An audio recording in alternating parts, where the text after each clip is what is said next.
જિલ્લામાં એસઓજી પોલીસનો સપાટો, લોટમાં છુપાવેલા 10 દેશી વિસ્ફોટક ગોળા સાથે 2 શખ્સો ઝડપાયા. કચ્છ જિલ્લાના અબડાસા તાલુકામાંથી વિસ્ફોટક પદાર્થોની હેરાફેરી કરતું એક ગંભીર પ્રકરણ સપાટી પર આવ્યું છે.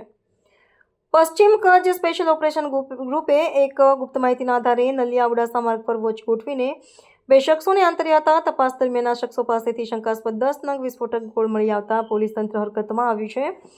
સરહદી જિલ્લામાં આ પ્રકારે વિસ્ફોટકો મળી આવવાની ઘટનાને પગલે સુરક્ષા એજન્સીઓ દ્વારા તટસ્થ તપાસના ચક્રો ગતિમાન કરવામાં આવ્યા છે.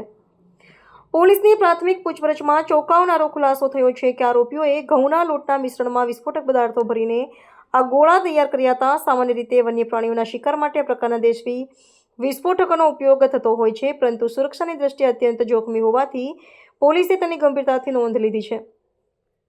આ કાર્યવાહી દરમિયાન પોલીસે 10 વિસ્ફોટક ગોળા ઉપરાંત છરી અને 2 મોટરસાયકલ સહિતનો અન્ય મુદ્દામાલ પણ કબજે કર્યો છે. પકડાયેલા શખ્સો આ વિસ્ફોટકો ક્યાંથી લાવ્યા હતા અને તેનો ઉપયોગ કયા હેતુ માટે કરવાના હતા તે દિશામાં સઘન તપાસ હાથ ધરવામાં આવી છે. આ ઘટનાને પગલે સમગ્ર અબડાસા પંથકમાં ચકચાર મચી ગઈ છે. પોલીસ દ્વારા બંને આરોપીઓ વિરુદ્ધ વિસ્ફોટક પદાર્થ અધિનિયમની વિવિધ કલમો હેઠળ ગુનો નોંધી તેમને વધુ પૂછપરછ માટે રિમાન્ડ મેળવવાની તજવીજ શરૂ કરવામાં આવી છે.